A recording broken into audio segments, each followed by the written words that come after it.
They say good artists borrow and great artists steal. Blizzard deciding to clap back at Marvel Rivals, taking their team-up system and putting it into an alternate mode here for Halloween. Well, considering the entire Hero Shooter 1.0 version was pretty much ripped off from Overwatch 1 to Marvel Rivals anyway, I don't see any problem with them toying around with some of these ideas, especially since they've already really upgraded the complexity of the game with the perk system and Stadium, especially now with Season 19 having gadgets. And so now a unique team-up style system for this mode makes it an interesting event mode, but also something to maybe consider for Blizzard to add later down the road. Remember, they've already used the Junkenstein's Lab game mode in the past to sort of develop the taste buds and for the bigger, more complex ideas that they put in down the line. So this mode especially, we should look to when we start to anticipate what they might start to add in the coming years. Remembering, of course,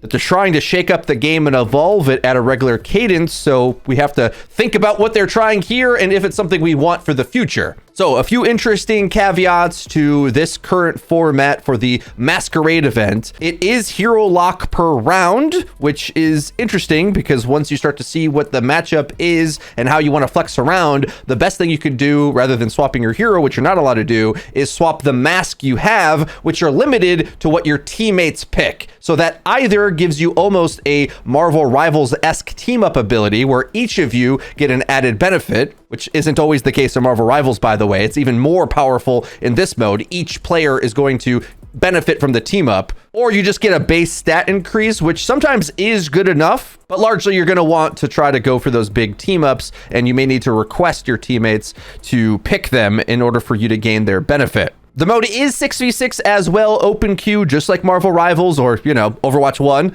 So that adds to the chaos. There's another layer of cooldowns on the stack as well as an extra ultimate. So the fun factor is definitely there, and there's many cases where you're just going to get the enemies to be lemmings, where you push them from one ult into your big play and they all hit the floor. That's the way 6v6 plays, but also the team comp building to have interactions that actually work in your favor is also very punishing. One extra player means there's an extra layer of team comp strategy that might be able to just suffocate the enemy from having any effect on you whatsoever, or you hard roll the enemy. The counter picking is severe, and also this mode in particular for now doesn't have a lot of key characters. There's no Kiriko, there's no Zarya, so it has a limited hero pool, so at least in this testing environment, there's only so much you can do with it. Okay, those are my general thoughts so far. First, very simple review. Did I like it? I actually think this might have been my favorite 6v6 mode so far. The October 2020 patch, when it came back, played horribly when it was reintroduced. I don't know if you guys remember that, but it was like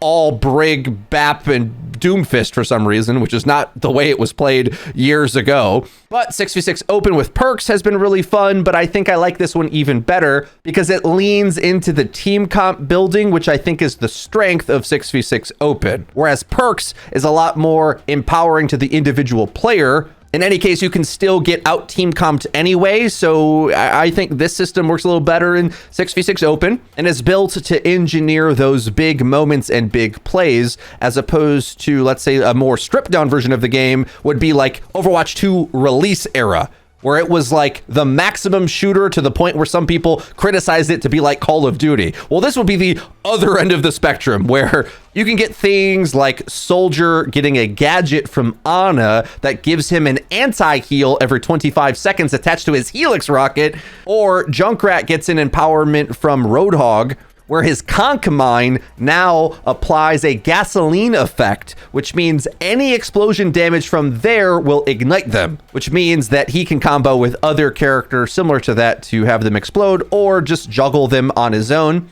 These are things that make me most excited to come back to play Overwatch. I mean, I've been covering this game since 2016, so I have seen every single type of meta transition, rework, etc. And especially with the perk system, that has me just like in love with this game for the long term. But this item system with team-ups allows for new playability as well, adding a bit of a lore buff to certain combinations. And whereas normally I might play Junkrat to use this conch mine for a lot of mobility and repositioning, now that it has an added benefit to save, maybe to double mine something because you're going to knock it in the air and then need to hit it again to explode it, well, that lets me like walk around the map with a nuke in my pocket. But I will say it does feel a little bit disappointing when you think you're going to be locking into one team up and then your teammate in the last second swaps their hero. Then you're locked into that character, can't swap off, and you have to kind of make the best of that situation. I wanted to try a healing turret with Torbjorn, but my teammate swapped, so the best I could do is just get attack speed, which was pretty fun. The May mask on Junkrat to get improved close range damage also is pretty overpowered, but those types of stat increases, I don't think that's what this mode should really be about. It's pretty boring, and it's just sort of like I picked a stat that beats you, so now I have a better time to kill on you. Or for example, like getting armor health from Reinhardt's mask. That's just a really lame, boring, like everyone could be a GOATS character if you really wanted. Like everyone could pick Rein's mask on your same team, get 50 health, and be like immune to shotgun damage. That's a boring way for this mode to play out, in my opinion. I sort of just like when it's exclusively the extra abilities, but of course this is just the Halloween version, but I think we should be kind of taking this seriously because they could be adding this to the main game to some degree down the line. I already feel with season 18 and 19, the perks have gotten so power crept that the build diversity and the build emphasis is almost as severe as Stadium, to the degree that like if you pick the wrong build with your perks, you just kind of get blown out. Or if you aren't aware of the knowledge gap in the game, the knowledge gap is getting kind of insane. Like we got lots of heroes to worry about with lots of different kits, with lots of different mechanics that you have to learn. Then on top of that, they've got multiple layers. Like this is something they were really worried about in Overwatch 1. They wanted everything to be visually accurate and obvious and easy to understand. Well, now I would say the main problem I had playing this mode so far today was that I think a lot of my teammates just didn't know what the team ups were. So if I got the type of team up that I needed to give my teammates something, it was a bit hit and miss if I could even actually do it. Like if I get a Ramatra and I'm playing Zenyatta, I need him to pop Nemesis so I can give him my Discord orb and he runs in with it. But if he doesn't do that at any point before the fight's like we're at a disadvantage, well then that's just kind of nowhere. Or the skill shot to attach a healing orb as Moira to your Reaper, it seemed kind of finicky and didn't work half the time for me. But that as well, he can't flank, he's got to be like in front of me, or I have to go figure out how to get close to him. I really hated those abilities, long story short. I hated the ones where I had to attach it to a teammate in order to get its value, because then I kind of need to follow that player around, and if they are feeding, then that makes my entire team up a waste. Or some of them were just a little too happenstance or too hard to set up. Like if you only do an added benefit when on a Lifeweaver pedal, that's like so specific. Or Hanzo gets an auto aim arrow if Genji hits them with a swift strike. Or his Dragon Blade, kind of a cute idea, but you need him to go in just to get that one shot, one chance, one opportunity. And are Hanzo logs that hard to hit in general? And I don't know if I've ever hit one that was a headshot for some reason. I think it's an automatic body shot probably. So it's not as good as you think it is.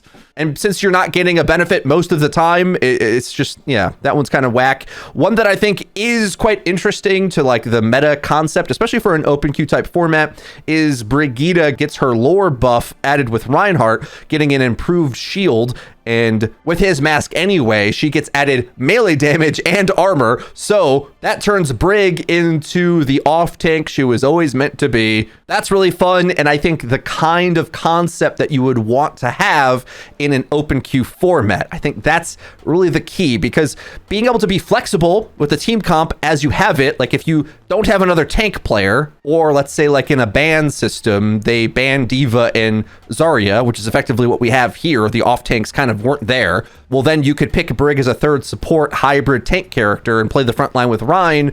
And while all of the shield spam in the world is pretty annoying, there are characters like Ramatra who's able to cleave through them anyway. Looking back to like Overwatch 1, so many of the problems of the history of Overwatch 1 with the really oppressive metas were solved by the designs of the Overwatch 2 launch characters. Like Ram's punches go through shields, Queen's ult antis the whole enemy team. It's like, we don't want GOATS comp to be in this game. No more GOATS in the sequel. That's sort of like what those designs do. And also, especially if you're an Overwatch 1 player and you have nightmares over the synergistic capabilities of a thing like GOATS comp, it was the consensus of basically everyone that Overwatch 1 had a balance problem, but that's very clearly not the case. It was a design problem, a format problem. But even bans alone wouldn't help. The team up system, though, allows for those certain synergies to be leaned into with a different balancing modifier, similar to the way the perk system works, right? Like if a big percentage of your power is in your perk power, well, your team up power could also limit what selections you make. And that at the very least could turn a concept like Brig being an oppressive GOATS character to be at least like required to be with Ryan, you know? Like if you remember the eras of GOATS, they could swap in and out so many different characters that made the playstyle so robust, because even if you start to counter part of it, they could just kind of like swap a hero or two and like, well, we can put Winston in GOATS all of a sudden, or we can put this support, that support. That was a part of the problem of the concept. And then I think Marvel Rivals kind of goes the other way, where the hero counter mechanics are so deliberately harsh. Like Wolverine just goes in and just takes your tank and does whatever he wants with him.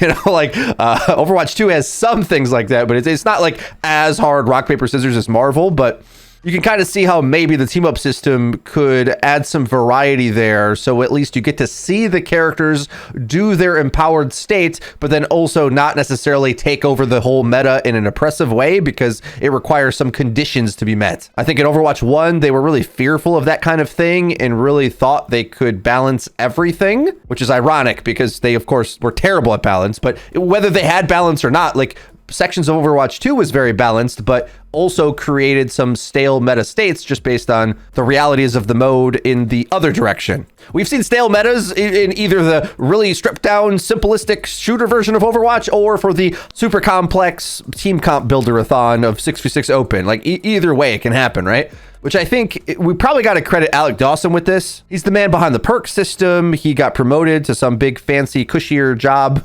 controlling more things than just the balance numbers. And I would imagine like the genius of the perk system and these types of ideas, like this is some true like format rearranging longevity stuff that, while we can plus or minus say that maybe items are too complex or they did not enough impact this or that, like they certainly allow you to switch the game up without breaking it, because you could easily just be like, remove a team up from the game, and then all of a sudden that oppressive character is just gone. On the shelf for at least like a season or something. You wouldn't necessarily have that Overwatch 1 problem where certain hyper meta characters just took over the entire format for, I don't know, nearly a decade.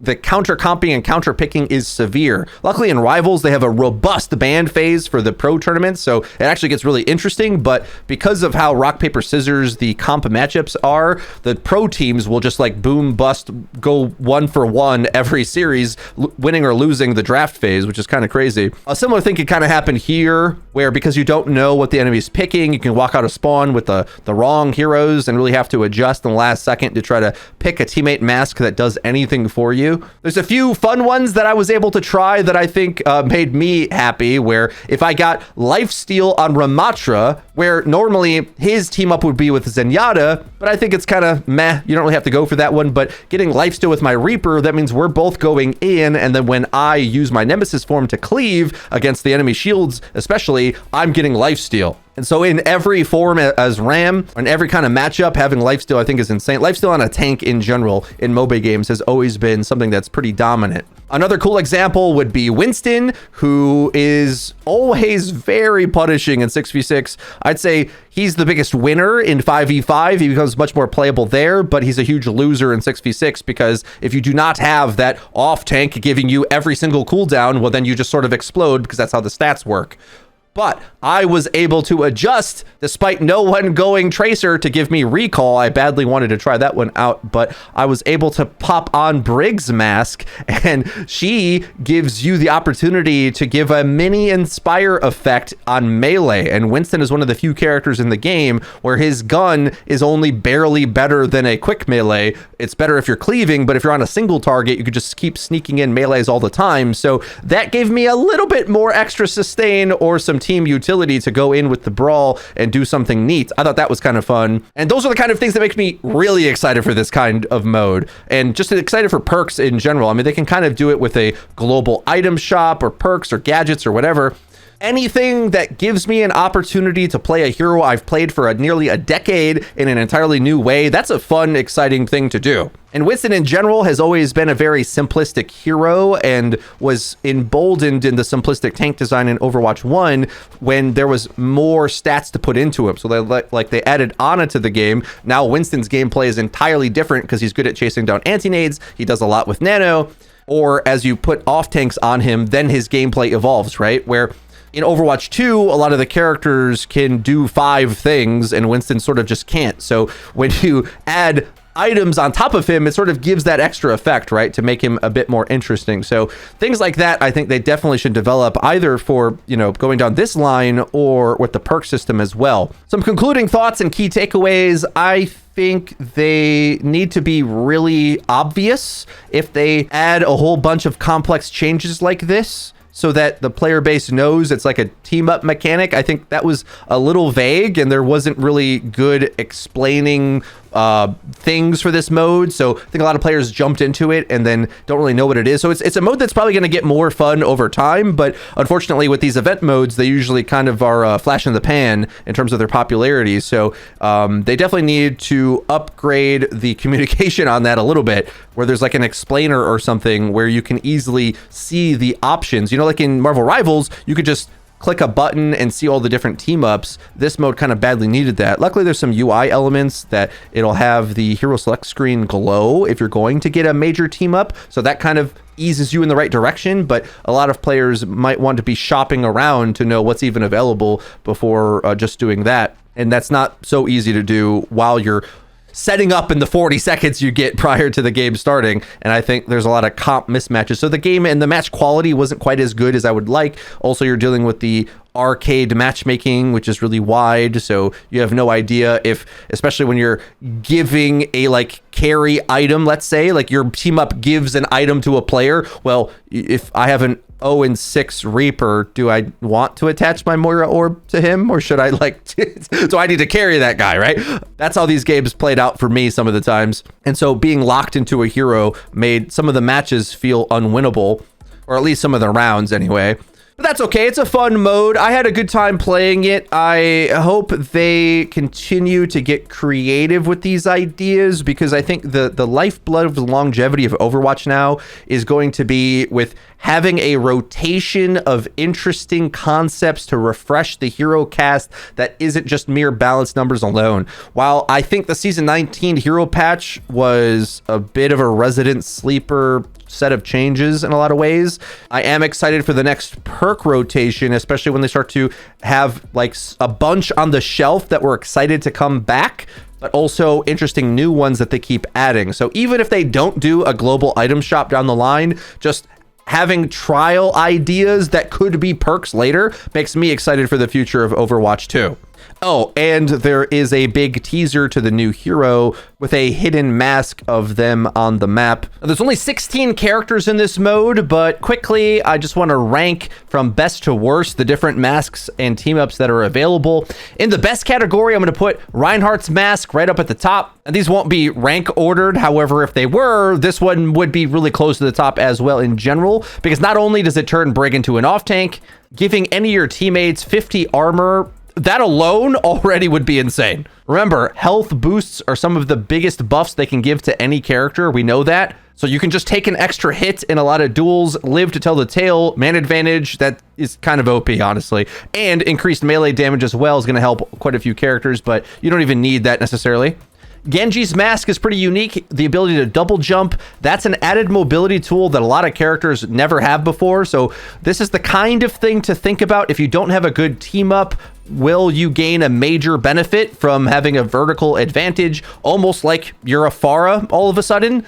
Because double jump is pretty intense with how high it goes, surprisingly. I don't rate his team up though. Hanzo's able to get a auto fire shot when Genji hits them with one of his Swift Strike or Dragon Blade. It's kind of mad, it's irrelevant. Mei's mask, damage increase against nearby enemies, 25%. It's a very brawly game. A lot of characters can really break their time to kill by having increased damage. So you're going to get a big benefit from this. Huge stat increase at a very relevant distance of the game. I don't like the long range ones because this isn't a very sniper dominant mode right now, but maybe if you were playing on a sniper map like Havana, you could consider those. But for now, we were playing on control, so this is very relevant all the time. Very difficult to get the team up to work though. Juno's pulsar torpedoes can freeze any target slowed by Mei for 1.5 seconds. So if they're either starting to freeze in the blizzard or getting frozen by the primary weapon, but just syncing that up with my teammate, again, I found that very, very difficult and situational. If you do land that though, you'll kind of roll somebody, but the increased damage at close range is pretty good. But keep in mind, like, you'll need to have the Mei Juno synergy going, wearing each other's masks. So it's like Juno doesn't really want to be dealing damage often and not at close range. She's going to die to most things if you are close. So that's a little bit of an anti-synergy there, unfortunately. But Reaper's mask, very good, giving lifesteal to a character that didn't have it before, especially on a tank hero with armor health. Healing armor health is very, very strong. The team up here is pretty whack. Moira can attach an orb to him. Forget that. No, because you want a lot of your orbs to be damage orbs in their backline, not necessarily attached to your Reaper. That was kind of a gimmick to me, not very good. But characters that want to stay in and consistently can keep shooting, life's still very good. Soldier, increase your attack speed, especially on projectile heroes. If you don't have a strong team up, that can be really good. Junkrat, Torb, Hanzo, whatever. Being able to log things faster is a huge increase to your reliability and overall DPS. So that almost as good. I say if you're a range character, go for that one as opposed to maybe higher damage at range mask. That one's kind of whack. Just shooting faster is going to give you that effect anyway. And then also Soldier and Ana just have some of the best team ups, I feel, because it's a fairly brawly game, and Soldier will get a anti-nade effect. It's kind of gimmicky to use, 25-second cooldown, but giving another character with another anti, especially with this mode only having 16 characters, and there's not so much, it's not like there's a queen in this mode, right? So it's another character that adds anti for this internal hero pool meta for sure. It's very strong, but I think it would be in the general game as well. Ana's mask reduces all incoming damage by 15%.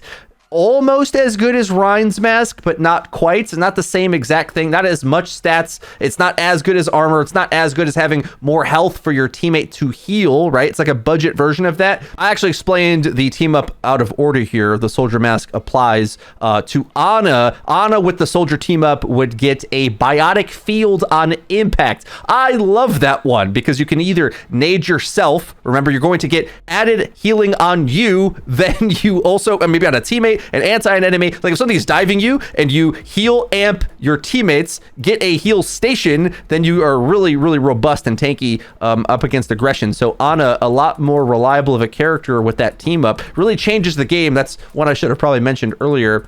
And then him getting an anti-heal, that's a great synergy there.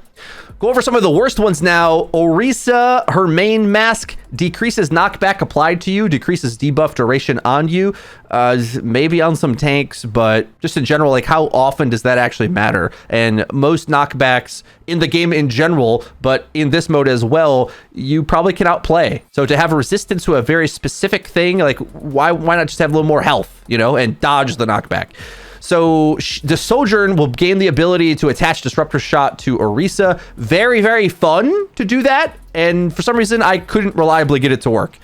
Even if it could, though, I think that's super gimmicky. And like, think of it this way. Could you just throw the Disruptor Shot at the enemy in a good spot and it do a lot of value? You're just landing it on their tank is really strong. It following your Orisa, really funny, hilarious, but I almost prefer the perk that attached it to an enemy. So you can hit the enemy with it. Hitting your own teammate with it is actually kind of goofy and finicky, and requires them to set you up, which is just a really elaborate play that I think is the major weakness of this mode, frankly, in my experience. But the Winston mask, melee damage now knocks enemies back. I mean, that's just terrible, honestly. like that would have to go on a character that could really use it, who has an opportunity to deal melee damage, but doesn't want to be in melee range, you know? Like the only character that does that is Zen, who Zen knockback kicks an enemy to create some distance. But most melee characters, if they want to be meleeing, it's because they're good at melee range. So they don't want to create distance once they close it.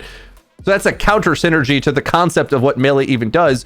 But for a situational melee character, so maybe you give it to Tracer, well, now that could be incredibly good for her to maybe like CC stack a teammate. But I just think that's like there's so many extra steps, you know? Like, so yes, Tracer would have another insane aspect to her kit, but Tracer's already an incredible character. So that one has a really high upside, but for most things, terrible. Tracer, though, could, in theory, like flank a Zen and boop it into the enemy team. Like, that's incredible. But Tracer gains the ability to attach her pulse bomb to allied Winston, and either Winston or Tracer can detonate it. Again, a super situational play. Good luck. Try to show me a Reddit post of somebody doing that. And then the Tracer mask on the other side of that, Winston will gain recall, which is pretty cool, attached to Winston's projectile barrier. And Tracer's mask increases movement speed, but most things I don't think are gaining a major sustain or damage boost out of just moving faster. Movement speed, pretty good in theory, but in a very brawly version of the game, I don't like it compared to most of the other stats you could get. Symmetra's mask, not a fan of it. Substitutes 50% of your health with shields. So that's a purely soft reset ability. And that where does that help you? When you're running away and needing to get back? Like if you're an extreme poke character, maybe. There's a few characters that could have that playstyle, but for the most part, that's just not how Overwatch 2 has played in a long time. And then there is a team up with Lifeweaver where pedal platform gains a barrier around it. That part, pretty cool. Pretty good. It's actually, that should be a perk, frankly. That's a really cool idea. I like it, but hard to use. You know, another super situational one. You got to get a teammate on the platform to stay on it and use the barrier. So yeah, very cool idea. Not a strong mask right now. And then here's a bunch of meh ones that are good ideas, but maybe a little too hard to execute, kind of in between the best and worst. Ramatra's mask slows any nearby enemies by 30%, especially if you're a character going in with the Ramatra. That could help your focus fire, but considering there's things that directly increase your damage or health, it's hard to rank that much above those.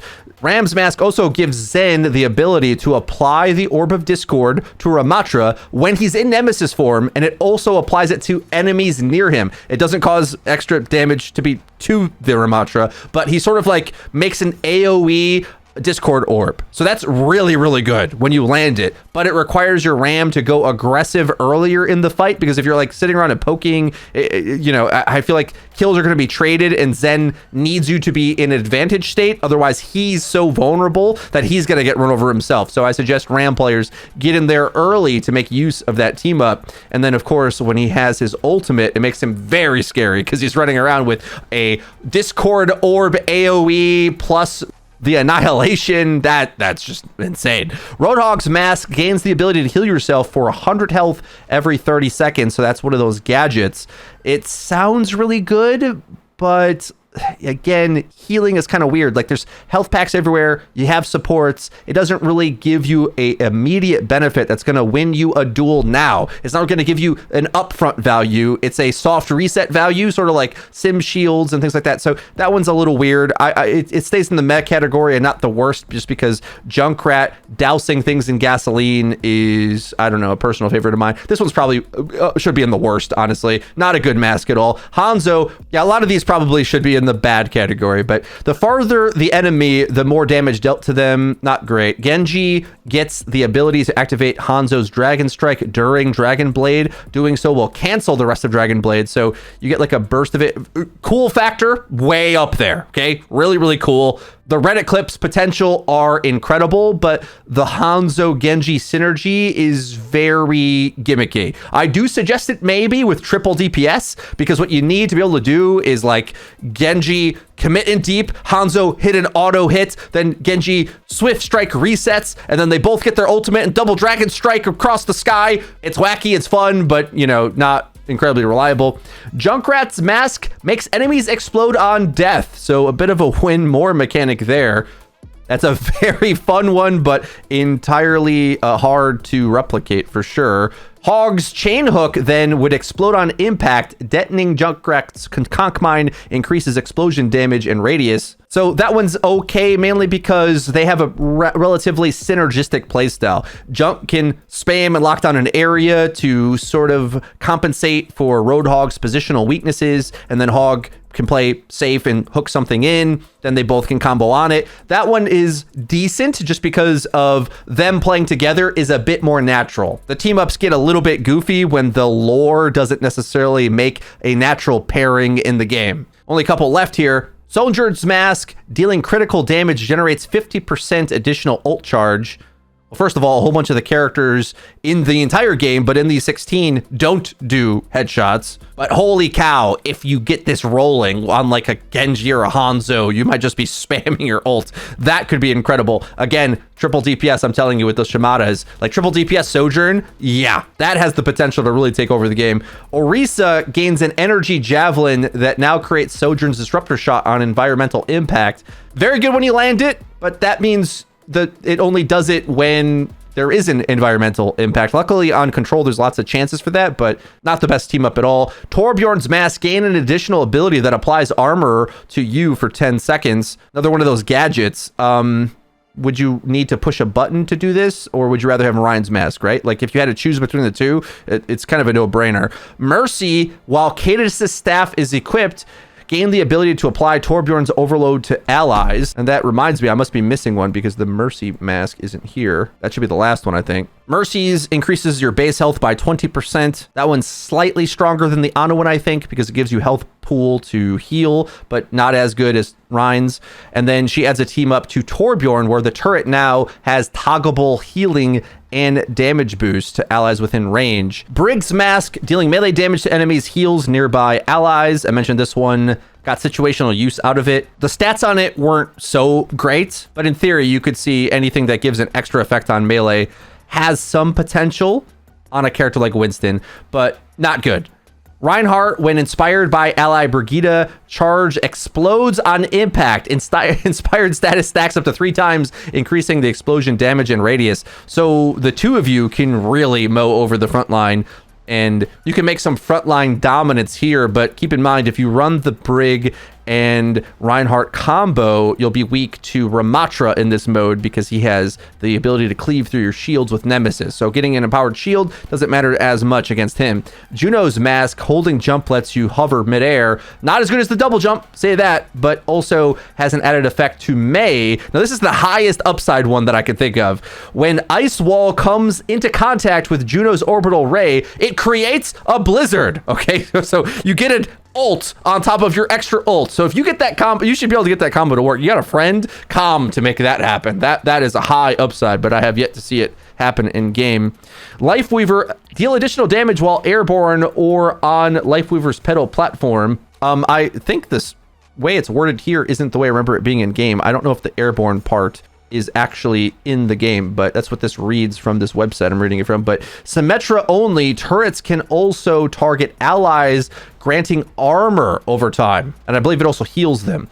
That was so slow that I don't know if I really thought it was incredible, but decent. But then it requires you to have Lifeweaver and Symmetra on your team, and that's a very limited playability on those characters. Moira lets you constantly regen your health, which gets a buffed effect if you get eliminations. This might be like one of the most useless ones. It'll help you clutch back a fight that you're kind of in, but it won't give you any upfront value. So that's really bad. Maybe on a tank, it could be decent, but is that better than Lifesteal from Reaper? Moira's Mask gives a team up to Reaper increased movement speed and jump height during Wraith form. That is actually like an intense amount of move speed and jump height, by the way. It's pretty incredible, but since you want to get out when using Wraith a lot of the time, getting out more, not as crazy as you think, other than maybe launching yourself in the air for a crazy Death Blossom play. That has some potential. Zenyatta's Mask applies a mini Harmony Orb to you. That one's a bit better than Moira's, because the stat will just be higher on it, bit extra self-heal. But then again, I don't know what the stats are. It says mini Orb of Harmony, so maybe it's like kind of the same as Moira's. And Zen gives a Ramatra, gain the ability to detonate allied Zenyatta's Orbs of Discord, their explosion damage nearby enemies, and apply a temporary Orb of Discord to them. So it like chains the Discord Orb even more. That's kind of neat, actually. I didn't realize that when I was playing it before. But again, the problem with that synergy is that you need him in Nemesis, and it's a little bit win more, I feel. Not entirely win more, but if you Discord a thing, it's probably going down anyway. Guys, let me know what you think about the new game mode. If you did enjoy this video, please be sure to leave it a like. And don't forget to click subscribe and the bell icon to actually get notified when my new videos come out. That's been it for me. I've been Frito. I'll see you guys next time.